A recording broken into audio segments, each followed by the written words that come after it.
TopMedTalk. This piece is called Leading a Large Multi-State Group to Achieve Excellence. It's presented by Dr. Brian Woods, Anesthesiologist and Vice President at NorthStar Anesthesia. I want to say this, as I sit through the afternoon, it's been great hearing from Mike and from Liz and everybody about the processes. And one of the things that's a little bit interesting about the real nature of how these conferences go is you've got a lot of people that come and they're very honest. It's really hard to do what we're talking about doing. And so I want to encourage you to continue with courage. Do not come to these talks and listen to us who have got some war stories and some skins on the wall and some experiences that have been really difficult and take that as a reason to walk away and say, well, it's too hard. I don't think I can try. The moral of the story, and you'll hear it from every one of the speakers today, tomorrow, and Sunday, is you have to get in the game and you have to get in the fight. And you can't wait until it's all perfect. You've got to get started. And so you're going to hear some of those things in this talk here. I think the topic that was given was a multi-state, large national group pursuing excellence.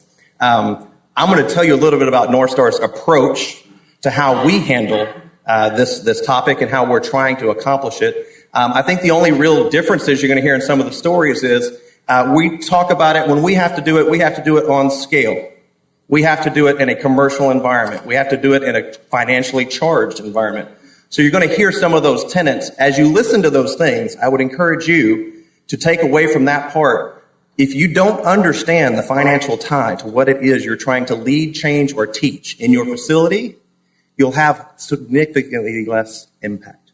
You must be able to speak to your surgeon colleagues, to your own colleagues, to your administrators. You must be able to speak to them from the realm of finance, because at the end of the day, and this will be a punchline at the end of the talk, it all comes down to the bottom line. If you want to get done what you want to get done, the reason you're in this room and having this conference, you must be able to connect those dots. So with that, I'm going to jump ahead. This is the disclosure thing. I'm going to talk about some partnerships we have that were just mentioned. I'm going to talk a little bit about e-pre-op. I want you to be very clear. I often get accused is too strong, but people often say, you're so passionate about X, Y, or Z, you must be getting paid by those guys. And I want to be very clear to date, myself nor any of the folks on our team have any financial relationships to any of the things that we're partnering with on this endeavor. So I just want to state that very clearly up front, and we'll cover some of those relationships here in just a minute. We're going to talk a little bit about NorthStar, who we are, give you a little bit of perspective on what we're dealing with in our company, a little bit of our history and some of the things that have affected our ability to do enhanced recovery and some of the changes that we've recently gone through. And then you're going to hear me talk a lot about data, not data in 14% and 82.3% and all that, but the importance and need of your data. I think there was a slide in here. There it is.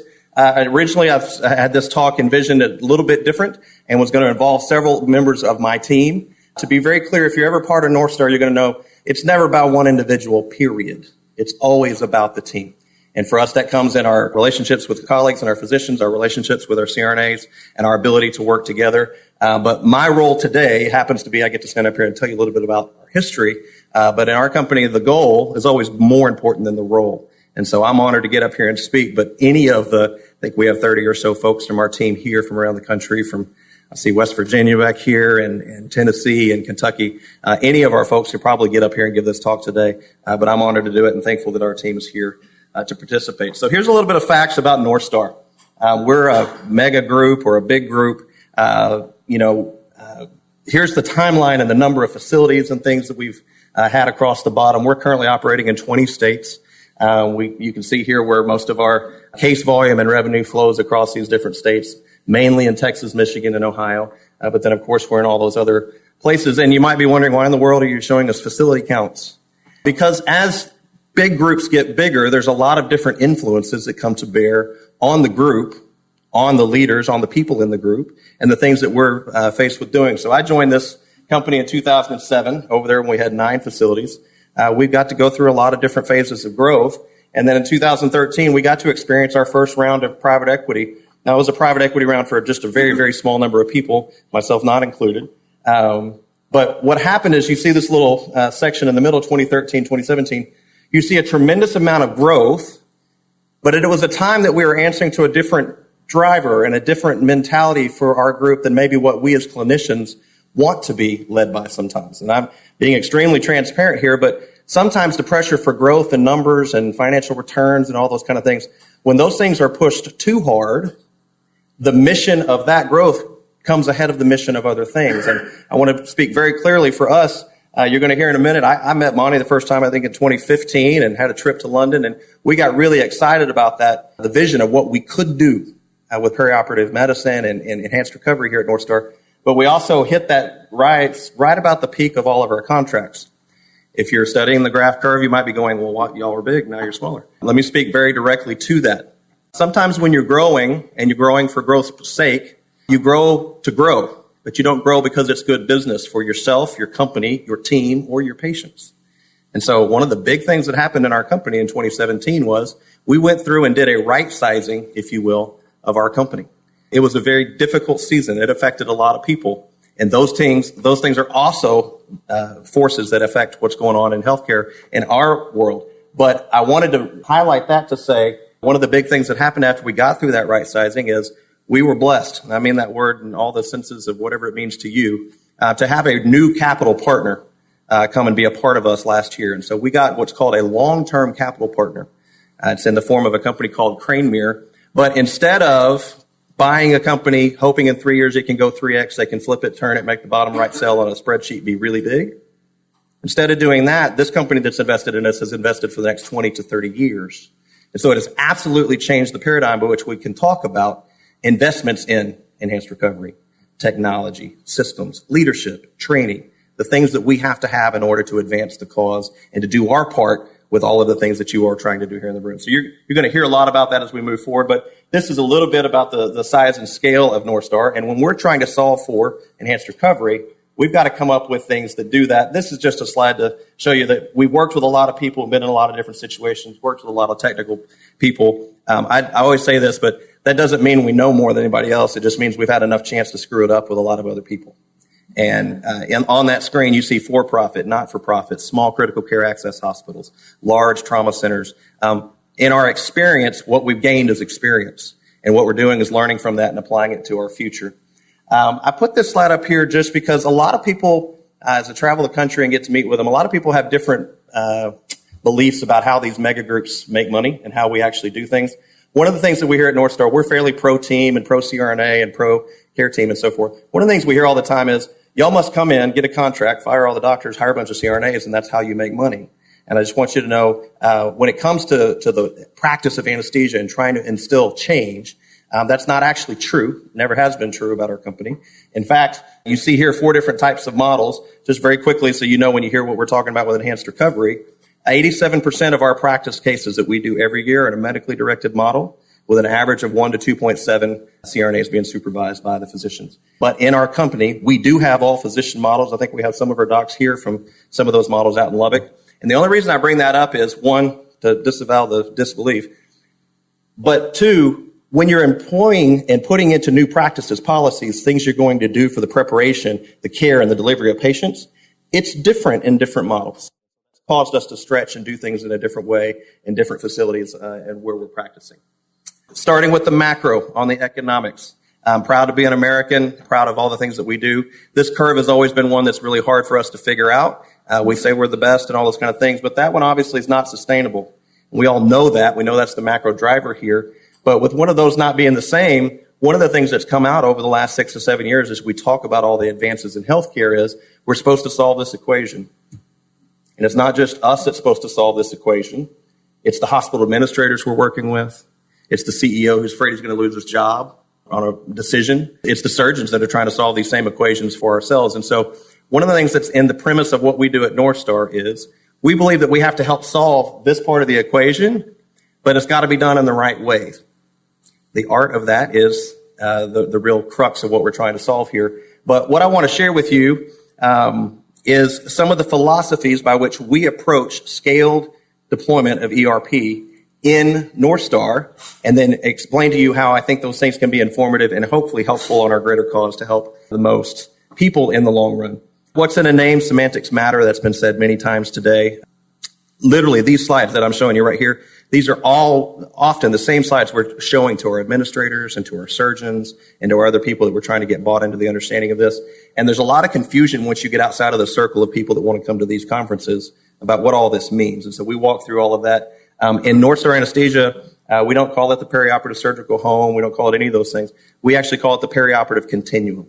And I'll explain more about that in just a second.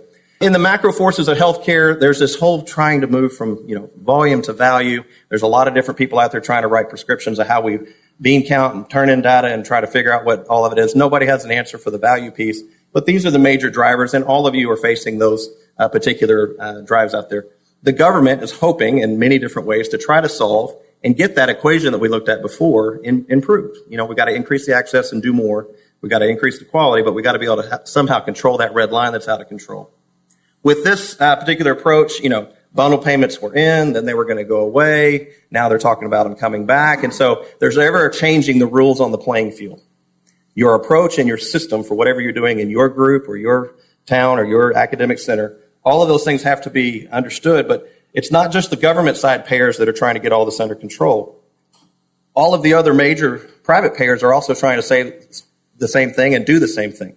You've seen the value of these things coming up, and for many of you in the room, maybe like us at NorthStar, we're beginning to have those negotiated conversations with those private payers to say, how do we control cost in the long run by maximizing the value that we get for providing you value in your care?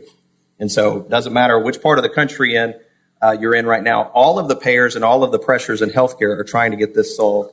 And so we believe we've got to be a part of trying to solve that equation for them.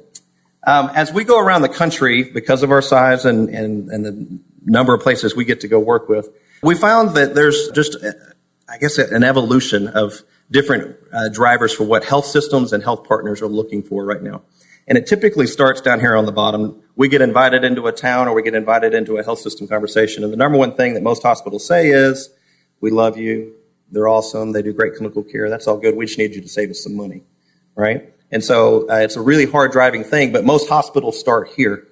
The next step of evolution is a health system says, not only do we want you to turn off our immediate subsidy costs, but we would like you to actually, can you help us standardize systems, reduce waste, and get those things under control?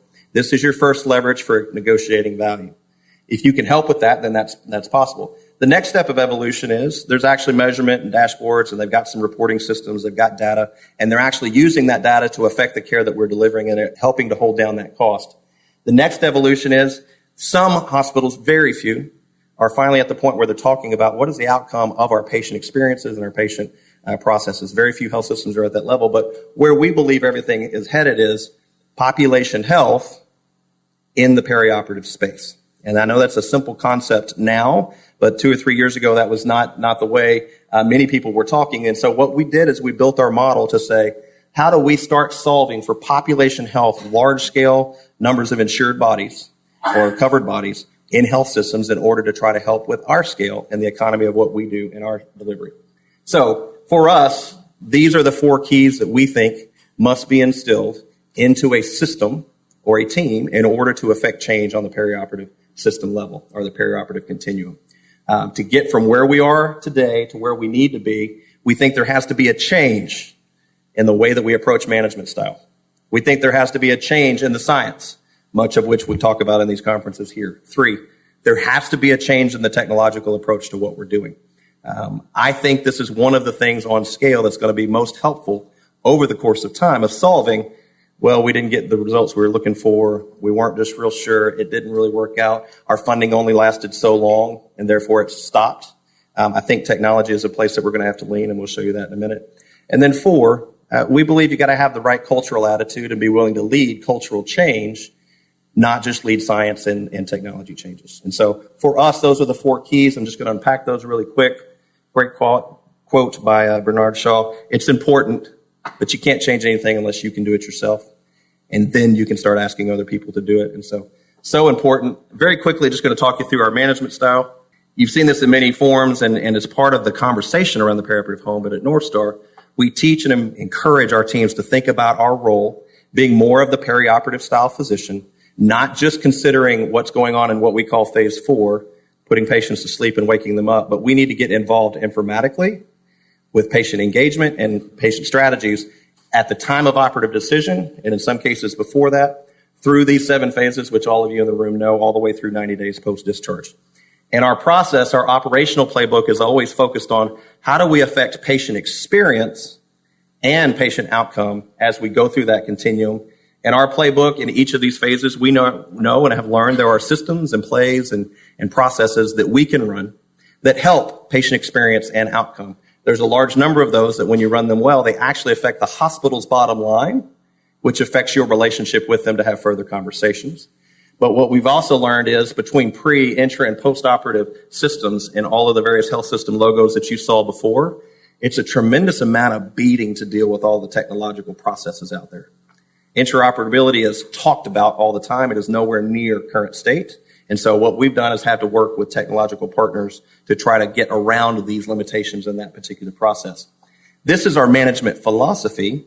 To that, we've also got to add the science. Now, everybody here knows where that came from, and I met Monty in a place in Detroit early 2015 and started learning that, wait, there's actually data and stuff that proves, and first got that bug of hope that we could actually do something with the science.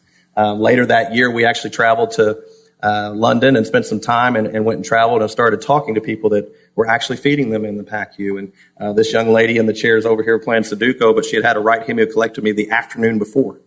Right? And this totally blew our mind when we started seeing evidence of what the science and the change and all the great things that happened in the initial years of this particular program there. But we brought all of the science back here and we started trying to figure out how we could implement it on scale for our processes. And what we figured out, it's really hard. It's really hard, right?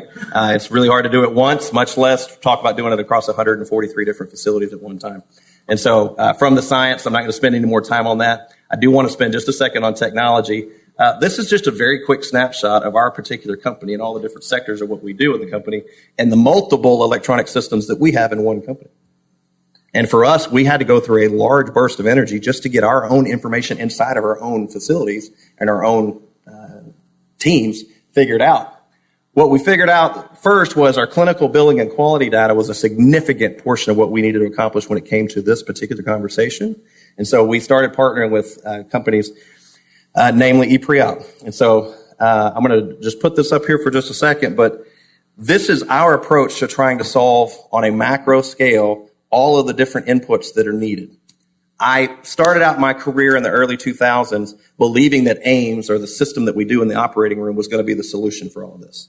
And what I learned as we grew and we scaled and we started realizing there's 15,000 AIMS and you don't get to pick which one you want, we had to have a different process by which we could sample quality data. And so for us, we started sipping most of that data in the post-recovery period there in phase 5 for us and doing it through an Anesthesia Valet app that allows us to report quality and data at that point. Since that point, we deployed all of that in 2016 for the first time and got that enterprise-wide. We have since been working on our informatic portals and our connectivity for all of the billing processes that you have to go through, all of the clinical things that have to be accomplished here, and then all the quality reporting that you have to do post-fact. It is my hope, and I'm putting it on hope because I don't have definitive data to represent that all of this is possible, but it is my hope that as we build systems that are looking at the same data points on every single anesthetic delivered by a team of over 2,600 people on a regular basis, that as we start learning more from the studies that Liz is doing or that Mike's doing or other things, we'll know exactly which variables to tweak, but we'll already have a petri dish and a milieu where we can actually go play and tweak it and then see it move on scale. And so for us, this has become our approach and what we're trying to solve to get our data and to accomplish those three particular goals. Finally, I don't think I need to spend too much time on this, but if you're not capable and aware that you need to go lead conversations and, in fact, direct change with each of the groups here, results are not possible for you. If you want to just change yourself, that's easy. If you want to go change your colleague who actually works with you as a partner, that's easy. Go start talking to the PACU nurses and go start talking to the pre-op nurses and go start talking to the surgeons' office managers who actually put in all the orders for them and actually trying to train them how to do medicine. It's a really, really hard task. But if you're not committed to doing that and then trying to bring all those people to the middle, you're going to have a really hard result. So very quickly, 5 key takeaways, lessons learned as we've tried to start going around the scale. 1, great can be the enemy of good. This is raising my hand personally, and my team's probably snickering at me, but I've always got grandiose and big visions. But at the end of the day, you don't have time to go build the Taj Mahal, as some of my guys say. You got to just get after it and get started. And so for us, getting started meant starting at Tenet Healthcare and going to the DMC and just getting a program around orthopedics kicked off and get our first set of data. And that, thankfully, we were able to do that at the end of 2016. Number two, when you've done one, you've done one. Despite being all under the same brand and we all wear the same logo on our shirt and we all believe the same things and we try to adhere to some of those principles I just told you, it doesn't matter, because when you've done one, you've done one. And you got to take all the principles and go apply them in a different way in a different town. I'll tell you about that in a minute. Three, this is Bob Booth's quote, "It ain't clean. It's like mud wrestling. You wish you could come give a nice talk. All the people would come down to the front after the sermon. Everybody be on a spiritual high. You'd go back to the hospital and everybody be marching in step and no, right? You open it, most people shrug you off, and then you get in the mud and you wrestle out all the details for a long period of time." Number four, leadership is still the number one ingredient. Period. End of story. If you don't have it, you need to go get it. If you can't find it, it's going to be really hard. And so for us, I'm going to talk to you about what we're doing on that. And then, as I said earlier, it always comes down to the bottom line. 2018 for us, just getting started as we did the reset with Crane Mirror and all the things that I was talking about earlier, is just go assess where we at. All the 150 something places that we're at right now. And when we did our sample, I was pleased, honestly, to see that we had 51% of all of our facilities either engaged or actively engaged in some sort of enhanced recovery in our programs.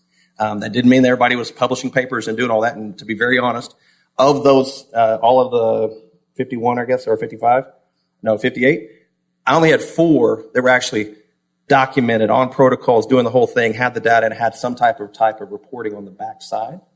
But that's 4, and that's better than where we thought we were going to be. But we began moving forward from there. We then, across those surveys, you'll see these are the different types of service lines and the approaches. By far and away, the most engagement we had was from orthopedics. But you can see these service lines that we had coming into Q3 of 2018 across there. Incorporating the protocols, you've got to build the tools and you've got to have the systems. I totally understand at an individual level, it's much harder to get those things accomplished. But what we thought going into it was, we'll write a protocol. We'll email protocol to all people. All people will take protocol and put it into place. And it's absolutely not possible, right? And we learned that very, very quickly. Local law always prevails. Jim's part of the talk was going to be right here, and he's going to talk about Lubbock, Texas, and John Furby and all the great things that they're doing out there. But at the end of the day, if you can't adjust your principles and your means to get to your results, you're going to have a hard time trying to do it on this scale. I'm going to skip this slide just in the interest of time, and I want to move on to this particular topic of leadership.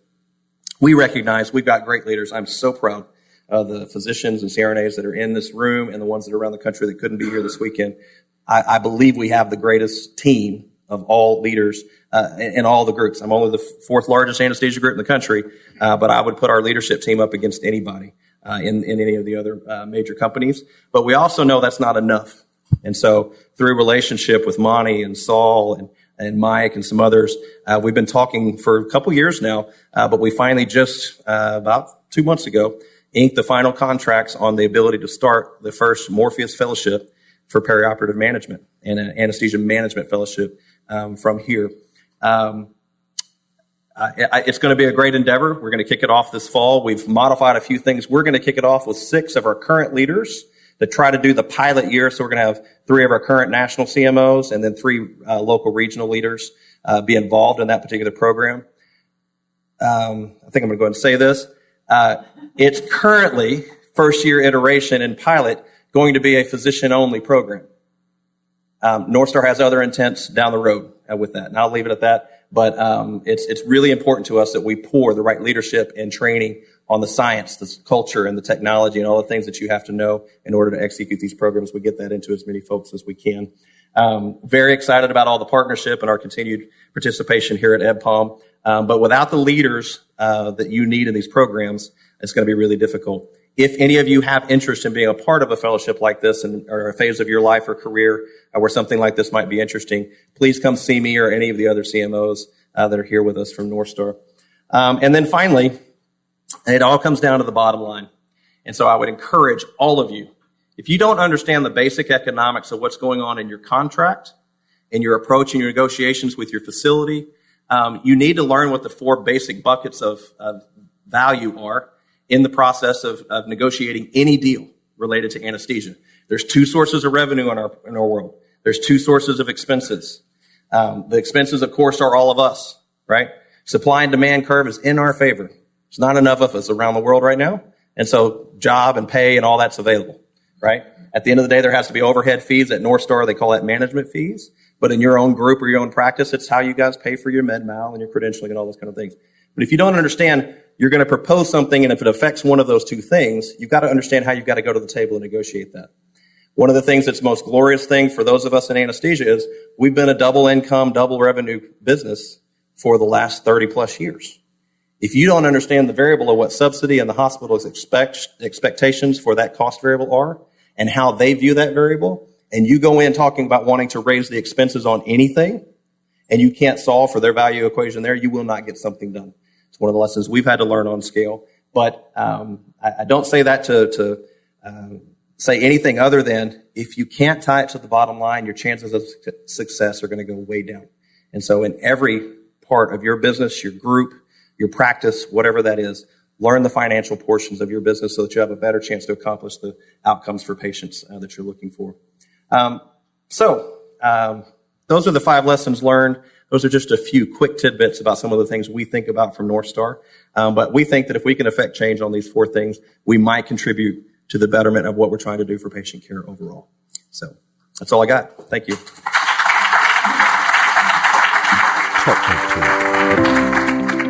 Nick Majerison here. Thank you for listening to TopMedTalk. Now, make sure you've subscribed to TopMedTalk on your podcatcher or however it is that you're listening to us at the moment. And you're spoilt for choice. We're on pretty much every single podcast platform you could think of. So make sure you've subscribed. Make sure you've engaged with us on social media, Twitter, Facebook, LinkedIn, YouTube. And make sure you've signed up for our email updates on topmedtalk.com. If you get yourself there, you'll find a website that contains all of the podcasts that we've ever done, and it gives you the chance to sign up for our email updates. That way we can always get in touch with you and tell you what we're up to. Oh, and while you're online, check out ebpom.org/meetings. While you're there, get excited about EBPOM London 2019, the London Perioperative Medicine Congress. It's on July the 2nd, and it's one of many meetings that EBPOM organises around the world in order to communicate the perioperative medicine message. Have a look, ebpom.org/meetings.